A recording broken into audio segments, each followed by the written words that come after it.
The pediatrician said at our last wellness visit when the kids were, I guess, 13 and 11, hey, at their next visit, at the next annual visit, there's going to be a moment where we say, Mom, step out of the room, and we're going to need just a couple minutes alone with your child to go over some things.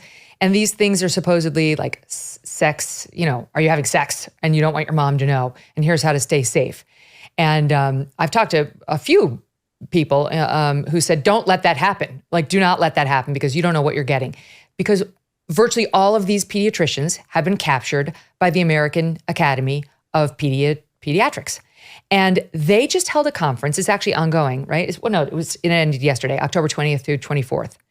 And at this conference, you guys, which was in DC, they presented slides, to your point, Will, of the gender obsession, slides of a gender presentation by this woman, Dr. Ilana Scherer, Scherer. And Dr. Scherer shared too much.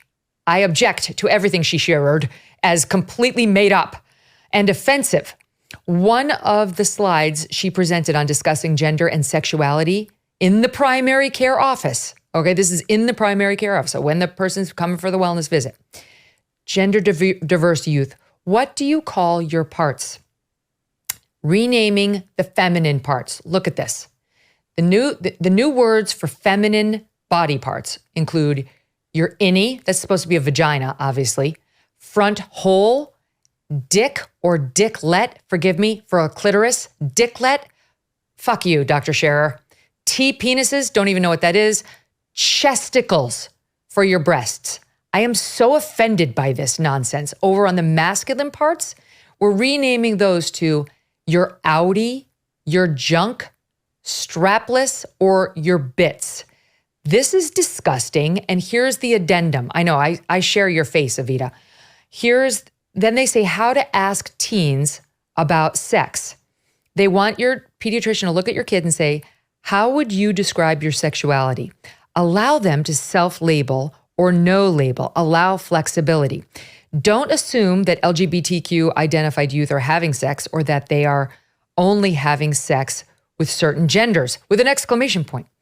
Tell me a little about how you have explored sex and intimacy, and then all sorts of admonitions about how we're supposed to be staying open-minded to third genders and so on. This woman, you won't be surprised to hear, was educated at the University of Pennsylvania School of Medicine. Right? They've been all over the news these past 2 weeks. Pro-Hamas, donors pulling their funds. This is insane. This is absolute madness, Evita.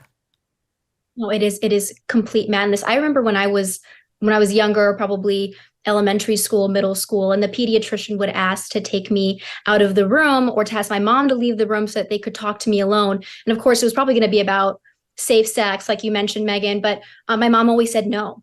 And now she especially says no because I have 8 younger siblings. Many of them are still in elementary school, middle school, high school age. And she says, absolutely not. Why do we want adults talking to our kids about things that are completely inappropriate that we do not, as parents, would not want them to be discussing or thinking about? Because when you introduce these ideas to young kids, suddenly they start to actually get confused. What you're doing is not being, caring or empathetic toward these kids. You're actually confusing them in their sexuality. You're muddling the waters. You're making things difficult for them. I also think that this is so concerning that it's coming from real medical doctors, a medical association, from scientists even. This is the most anti-scientific ideology that has ever emerged out of cultural Marxism. Radical gender ideology is culturally Marxist at its heart. It is anti-science, and it is destroying the bodies of young boys and girls for the rest of their lives.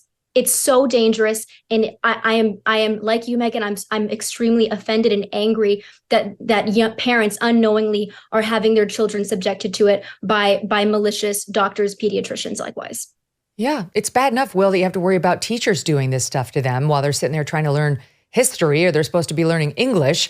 Now you're taking another mandated pediatrician visit, which we all have to do if we want to get them into school the next year, and they're telling you to get out so they can talk about dicklets and chesticles. I mean, it's insane.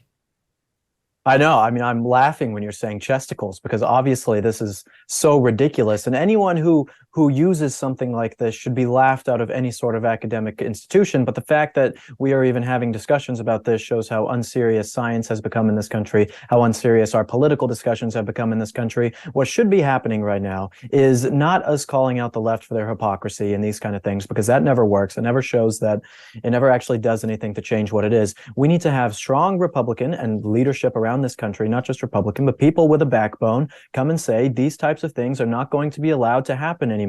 Scientific terms exist for a reason, so you can discern and ascertain what the actual truth about someone's medical condition is, or the type of gender or sex this person is. This is why these terms exist, to muddy all these waters and say chesticles and dicklets. I mean, you're undermining what hundreds of years of scientific research has done for human anatomy and humans in general. Health insurance is broken. Premiums are increasing, deductibles getting larger, claims denials are becoming more and more common.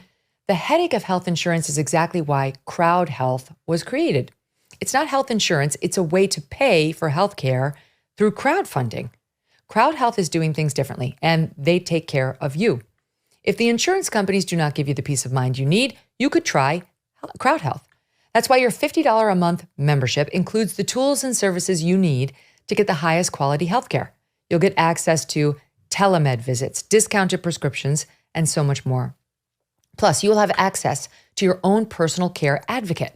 And of course, you will join the crowd, a group of members just like you who want to help pay for each other's unexpected medical events. You could opt out of restrictive health insurance plans and let Crowd Health assist with your healthcare needs. Get started today if you're interested for just $50 a month. Use code MK to try it.